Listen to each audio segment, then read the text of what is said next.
Hey everybody, this lens has come to me for servicing because it's got some oil on the aperture blades that the owner would like to not be there. So I'm going to open it up and clean it up, but I figured this would be a great opportunity to discuss what's kind of causing that, or what's one of a couple things that could be causing that. And oftentimes, especially with vintage lenses, it's because the grease, this lens particularly, is about 50 years old. So that grease has been in there for 50 years, 50 summers, 50 winters, getting hot, getting cold, and the moisture in that grease starts to separate slowly and oftentimes winds up in other parts of the lens, such as on the aperture blades or on the lens elements themselves, and it presents as haze. Luckily, this lens hasn't gotten that far. It's just on the aperture blades, but after 50 years of doing its job, this grease has simply broken down and needs to be replaced.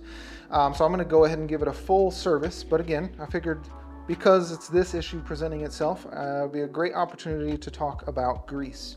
So if you are a vintage lens owner and you service your own lenses or are interested in servicing your own lenses and maybe dabbling in it from time to time, and you want a quick suggestion that will help you immensely, that is to get a good grease. Now, I've got the grease that I typically use. It's a brand new tube, and it's Liquid Moly is the brand. I use LM47 for helicoids. I really like the strength, the feel of how thick it is, the viscosity of it.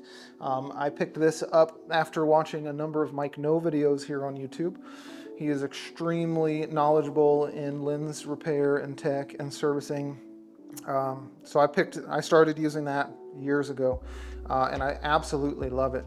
The other option is a cheaper option. Now this is what you'll find at like your local hardware store, and it is a white grease, white lithium grease, and it's very common.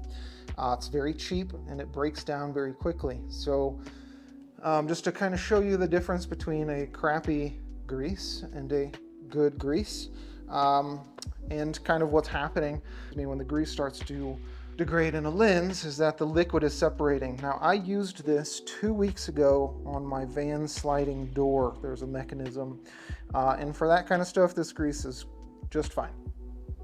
However, again, I was just in this 2 weeks ago. And this is a brand new tube of Liquid Moly. I've never opened it. So it's probably been sitting on a shelf somewhere for about a year or so. And I just wanted to quickly, I don't have any other dark surface. I just wanted to quickly show you what happens and why good grease is important, because if you start with a good grease that doesn't break down very quickly, the amount of time that you'll have between the times you need to service and clean your lens will be extended. So white lithium grease, just to give you a breakdown, should come out as a thick white paste. However, again, over time it does start to break down. So again, 2 weeks since I've opened this and used it and cleared out the liquid beforehand, and just over 2 weeks, you can see, I hope you can see that, the amount of liquid that is just coming off of here onto that black cap. Again, I really hope you can see that. Compare that to something that, again, has probably been sitting on a shelf for a year or more. How much liquid comes off of this?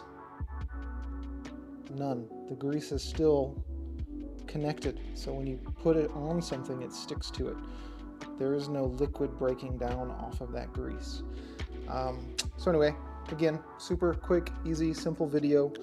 When you are going to service your own vintage lenses, get a good grease. It makes a very large difference, helps a ton. This stuff is cheap. You probably wouldn't ever use this in your entire life of servicing vintage lenses. So there you go. Goodbye.